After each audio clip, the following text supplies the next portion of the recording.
In October 2016, Hurricane Matthew slammed into Haiti's southern peninsula, killing more than 1,000 people and leaving 1.4 million in desperate need of humanitarian aid. Among the critical infrastructure destroyed were cell towers, phone lines, and communication systems, cutting off entire communities from the outside world precisely when they needed help most. In response, the United States government, along with international partners, announced an ambitious emergency telecommunications program. Over $10 million would be spent to distribute mobile phones to affected communities and restore vital communications in the hurricane's aftermath. Officials called it essential for coordinating relief efforts and reconnecting families. On paper, it was a logical, life-saving intervention. But 3 years later, an audit would reveal a starkly different reality. Most of the promised phones never reached hurricane victims. Millions of dollars vanished into a maze of contractors, subcontractors, and administrative costs. And thousands of Haitians were left quite literally disconnected. Today, we follow the money trail from Washington, D.C. to Port-au-Prince and beyond, investigating what happened to the Haiti Emergency Telecommunications Program. This is the story of how millions of dollars allocated for disaster victims disappeared into a system plagued by mismanagement, insufficient oversight, and alleged corruption, leaving disaster victims holding nothing but broken promises. The hurricane and the promise. Hurricane Matthew made landfall near Les Anglais in Haiti's southern peninsula on October 4, 2016, as a Category 4 storm with 145-mile-per-hour winds. It was the strongest hurricane to hit Haiti in over 50 years, and it struck a nation still struggling to recover from the catastrophic 2010 earthquake that had killed more than 200,000 people. The destruction was comprehensive. Approximately 90% of southern Haiti's buildings were damaged or destroyed. Roads were washed away, crops were obliterated, threatening food security for millions, and virtually all communication infrastructure in the hardest-hit areas collapsed. Dr. Jean-Philippe Turgot, who led a medical team in Les Cayes following the hurricane, it was like working in the dark. We couldn't call for supplies, coordinate with other teams, or even find out which villages needed help most urgently. People were walking for days to reach us because there was no way to call for help. The communication breakdown cost lives. There's no question about that. Recognizing the critical nature of the communications collapse, the U.S. Agency for International Development and State Department announced a $10.6 million emergency telecommunications program as part of broader hurricane relief efforts.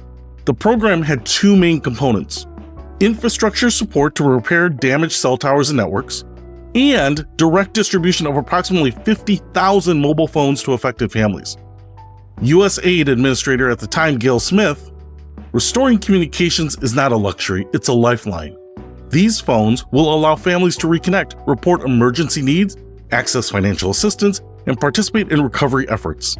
We're committed to getting this technology into the hands of those who need it most. The program was ambitious in both scale and timeline. Within 60 days, the plan called for distribution of tens of thousands of basic mobile phones, each with 6 months of prepaid service. Priority would be given to female-headed households, community leaders, and those with special medical needs. Dr. Sarah Richardson, Emergency Telecommunications Coordinator. The concept was sound. After a disaster, information is as important as water or shelter. Mobile phones can literally save lives by allowing people to report needs, receive alerts about secondary hazards, access financial assistance, and coordinate with relief providers. Similar programs had shown positive results in the Philippines and Nepal. The Haitian government welcomed the program, with then-President Prévert personally endorsing the initiative. Telecommunications companies operating in Haiti, primarily Digicel and Natcom, were brought in as implementing partners with contracts to provide discounted devices and services. On paper, the first phones would be distributed by December 2016, just 2 months after the hurricane. The full program would be implemented by mid-2017, with ongoing service guaranteed through the end of the year. At least, that was the plan. The money trail, following the funds. To understand what happened to the Haiti cell phone program, we need to follow the money, tracing the complex path from congressional appropriation to intended beneficiaries in hurricane-affected communities. The $10.6 million program was funded through USAID's Office of Foreign Disaster Assistance as part of a larger $37.5 million hurricane relief package for Haiti. The telecommunications portion was divided into two main allocations, $7.2 million for infrastructure support and $3.4 million specifically for the mobile phone distribution. Dr. Robert Martinez, former USAID contracting officer. This wasn't a direct government-to-recipient program. Like most foreign aid, it operated through layers of implementing partners. USAID contracted with primary organizations who then subcontracted aspects of the work to other entities. Each layer adds complexity and, unfortunately, opportunities for funds to be diverted or inefficiently used. The prime contractor for the cell phone distribution program was the International Relief Development, a nonprofit implementation partner that had previously worked on USAID projects in Haiti. IRD was responsible for procuring the phones, coordinating with local telecommunications companies, and managing distribution. The contract allowed for administrative costs of up to 15% of the program budget, standard for humanitarian operations. However, subsequent audits would reveal that administrative costs ultimately consumed nearly 40% of the funds, leaving far less for actual phone procurement and distribution. Michael Jackson, International Aid Procurement Specialist. When we examined the contracting documents, we found troubling patterns. The prime contractor subcontracted to multiple organizations, each with their own administration fees. By the time the funds reached the level where the phones were actually being purchased, nearly $1.4 million had been spent on administration alone. One investigation tracked funds to several contractors in Port-au-Prince. One company, Tech Haiti Solutions, received $820,000 to procure 15,000 phones. However, import records show only 6,200 phones were actually purchased. The company's office in Port-au-Prince is now vacant, and its principals have declined repeated requests for interviews. Jean-Robert Prévost, investigative journalist with La Nouvelliste. The problem wasn't just one corrupt contractor or a single point of failure. It was systematic. Money flowed through so many hands with so little oversight that skimming and mismanagement became almost inevitable. When we tried to find where these phones were stored before distribution, warehouses that should have held thousands of devices were nearly empty. The telecommunications companies involved, primarily Digicel and Natcom, were contracted to provide discounted devices and 6 months of prepaid service. Financial records show that they received $2.1 million as advance payment for these services, but when questioned, company representatives could only account for approximately 22,000 activated lines, less than half the program target. Marie-Claire Dupont, telecommunications policy analyst. The telecom companies certainly received payment, but the service activation records don't match the number of phones supposedly distributed. Either phones were distributed without being activated, or, more likely, many of the phones simply weren't distributed at all. A 2019 audit commissioned by USAID's Inspector General attempted to reconcile the financial records with actual program outcomes. The findings were damning. Of the $3.4 million allocated specifically for phone distribution, only about $1.2 million worth of phones and services actually reached hurricane victims, roughly 35 cents on the dollar. On the ground, the distribution that barely happened. In the communities that were supposed to benefit from the emergency telecommunications program, residents tell a consistent story. The majority of promised phones never arrived. Marie-Lucienne Baptiste, resident of Camp Perrin, after the hurricane, they came and registered our names. They said we would receive phones to call for help and stay connected with family. We waited for months. A few people in the village received phones, mostly those with government connections, but most of us never got anything. They took our names and then disappeared. In some communities, limited distributions did occur. Records indicate that approximately 18,000 phones were ultimately distributed across the affected region, far short of the 50,000 promised. These distributions were plagued by problems, including allegations that local officials diverted phones to friends and family members rather than those on official recipient lists. Jean-Michel Lafortune, mayor of a small commune in the South Department. Yes, we received some phones to distribute, perhaps 200 for a community of thousands. The criteria for who should receive them changed constantly. First, it was the most vulnerable households. Then it became community leaders. Then health workers. With so few phones and so many people in need, it was impossible to satisfy everyone.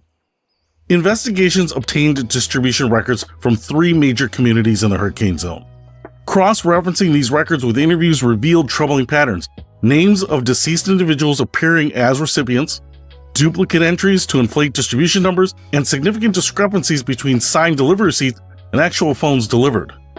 Dr. Paul Robinson, data analyst who reviewed the distribution records. In one community's records, we found 140 recipients with identical names but slightly different identification numbers.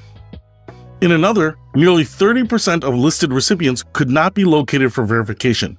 These irregularities suggest deliberate manipulation of distribution data to make it appear more successful than it actually was. For those who did receive phones, another problem quickly became apparent. Many areas still lacked reliable cellular service. The infrastructure portion of the program, which was supposed to restore and expand network coverage, had made only minimal progress. René Dumas, telecommunications engineer. The cell towers and network equipment that were supposed to be repaired or replaced mostly weren't. Of the 18 critical transmission sites identified for repair after the hurricane, only 7 were fully restored by the end of the program. You can distribute all the phones you want, but without network coverage, they're just expensive paperweights. Interviews were conducted in 12 communities across the hurricane-affected region. In total, they spoke with 145 households that were registered to receive phones through the program. Of these, only 31 confirmed actually receiving a functioning device with active service, just 21% of intended recipients. The system failures, why the program collapsed. The Haiti Emergency Telecommunications Program failed due to multiple overlapping issues, rather than a single point of failure.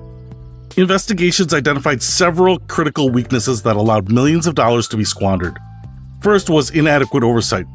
While USAID had monitoring systems in place, the combination of Haiti's challenging operating environment, limited staff on the ground, and the emergency nature of the program created significant accountability gaps. Dr. Amanda Waitzman, aid effectiveness researcher. Emergency response programs often face a fundamental tension between speed and accountability. Systems designed to prevent fraud and ensure effectiveness can slow deployment when every day matters. But the Haiti phone program demonstrates the risks of weakening those oversight mechanisms without adequate alternatives.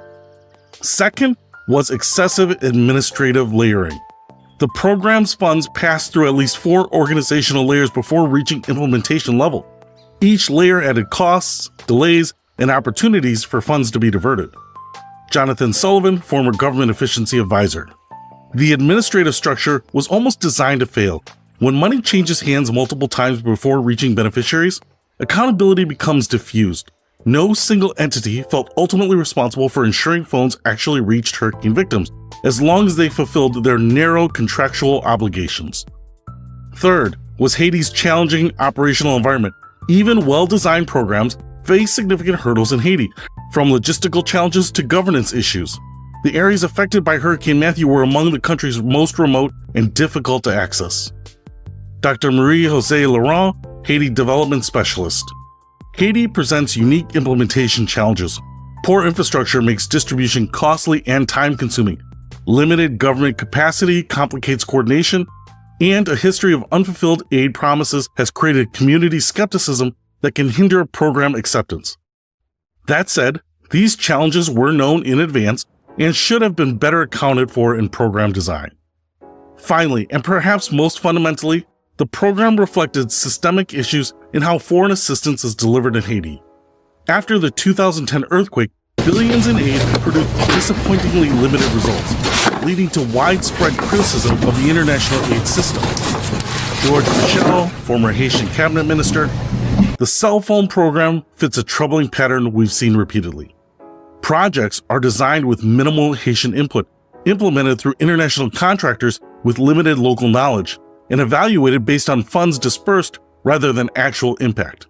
Until this model changes, we'll continue to see similar failures. The aftermath, consequences, and accountability. The failure of the Haiti Emergency Telecommunications Program did not go unnoticed. In 2019, USAID's Office of Inspector General conducted an audit that identified numerous deficiencies and questioned nearly $4.6 million in program expenses. The audit found that only 18,000 of the planned 50,000 phones were distributed, and only 7 of 18 critical network infrastructure sites were restored. It questioned whether the program achieved its core objectives of improving disaster response communications and helping hurricane victims reconnect with support systems. Lisa Reiner, Government Accountability Specialist. The audit was unusually critical for an official government report. It didn't just identify accounting problems, it fundamentally questioned whether the program delivered meaningful value given its cost. The report recommended both financial remedies and structural changes to prevent similar failures in future emergency responses. In response to the audit and similar findings across multiple Haiti programs, Congress held oversight hearings in 2020. Lawmakers from both parties expressed frustration with the limited results achieved despite significant expenditures. During the series, Representative Mike McCall stated, "When we appropriate funds for disaster victims, we expect those funds to actually reach disaster victims, not disappear into a black hole of contractors and consultants." What happened with the Haiti phone program represents a fundamental breach of trust with both American taxpayers and the Haitian people we aimed to help. For the contractors involved, there were limited consequences. International Relief Development, the primary implementer, had already been facing scrutiny for performance issues on other government contracts. In 2015, USAID suspended IRD from receiving new contracts due to evidence of serious misconduct in multiple programs. But the Haiti contract was already in place before the suspension. Michael Torres, Government Contracting Analyst. The accountability mechanisms for non-performing contractors are surprisingly weak, especially in foreign assistance programs. While USAID required some cost reimbursements for undelivered services, the contractors kept the majority of their fees despite the program's failures. The most significant consequence was being less competitive for future contracts. For the intended beneficiaries, hurricane victims in southern Haiti, the program's failure had real consequences. Many communities remained effectively isolated for years after the hurricane, complicating recovery efforts and leaving residents vulnerable during subsequent disasters. Marie-Lucienne Baptiste, resident of Camp Perrin. The phones would have made a real difference in our lives. After the hurricane, families were separated and we had no way to find each other. Emergency supplies were going to other villages because they could call for help, but we couldn't. It feels like we were forgotten twice, first by the hurricane and then by the help that never came. Lessons and reforms preventing future failures. The failure of the Haiti Emergency Telecommunications Program offers important lessons for future disaster response efforts, both in Haiti and globally. Some reforms have already been implemented, though experts debate whether they go far enough. In response to the Haiti experience and similar program failures, USAID has implemented several reforms. These include strengthened real-time monitoring requirements, reduced administrative layers in emergency response programs, and greater emphasis on working through local organizations rather than international contractors. Dr. Elizabeth Warren, International Development Researcher. The most significant reform has been a shift towards localization, working directly with Haitian organizations rather than the international intermediaries. This approach typically produces better results at lower cost while building local capacity for future emergencies. However, implementation has been uneven, and many programs still operate through traditional contracting structures. The technological approach to emergency communications has also evolved. Rather than focusing exclusively on distributing individual phones, newer programs emphasize restoring network infrastructure and deploying community connectivity hubs that can serve entire villages. James Chen, Emergency Telecommunications Coordinator. The Haiti experience showed that distributing phones without ensuring network coverage is ineffective. Today's emergency response typically deploys portable cell towers, VSAT connections, and community Wi-Fi systems that can be operational within hours of a disaster. Individual devices are still important, but network restoration takes priority. Perhaps most encouragingly, Haiti organizations have developed their own approaches to disaster communications that are less dependent on international assistance. Community radio networks, local technology hubs, and Haitian-owned telecommunications providers have expanded their emergency response capabilities. Michel Prisme, founder of a Haitian communications technology organization. We've learned not to wait for international solutions. After each disaster, we've built more resilient systems. Community radio stations with solar power and satellite uplinks, mesh networks that can function even when the main infrastructure fails, and better coordination among Haitian telecom providers. These locally driven approaches often outperform the big international programs. Transparency has also improved. USAID and other donors now provide more detailed public information about program expenditures, contractor performance, and measured outcomes. Some programs implement real-time community feedback systems that allow beneficiaries to report when promised assistance doesn't arrive. Alexandra Rodriguez, Aid Transparency Advocate. The most powerful accountability mechanism is simply letting communities know what they're supposed to receive and giving them effective ways to report problems.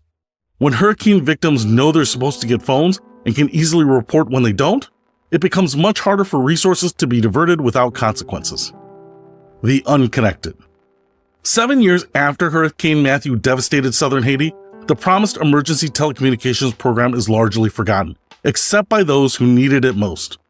Most communities in the region still struggle with limited connectivity, though gradual improvements have come through other channels. Jean-Claude Germain, community leader in Jeremy. We've learned not to expect much from these big international programs. The cell phone program was just one of many promises that evaporated. We've made progress by relying on each other and on the few organizations that actually deliver what they promise. But it's hard not to think about how much further along we could be if all the resources supposedly sent to help us had actually reached us. Today, mobile phone penetration in Haiti has increased to approximately 60% of the population, still among the lowest in the Caribbean, but a significant improvement from 2016. Most of this progress has come through ordinary market expansion rather than aid programs. Dr. Robert Martinez offers a final reflection. The Haiti phone program represents more than just a failed project. It exemplifies a broader challenge in international assistance, the gap between what's promised and what's delivered.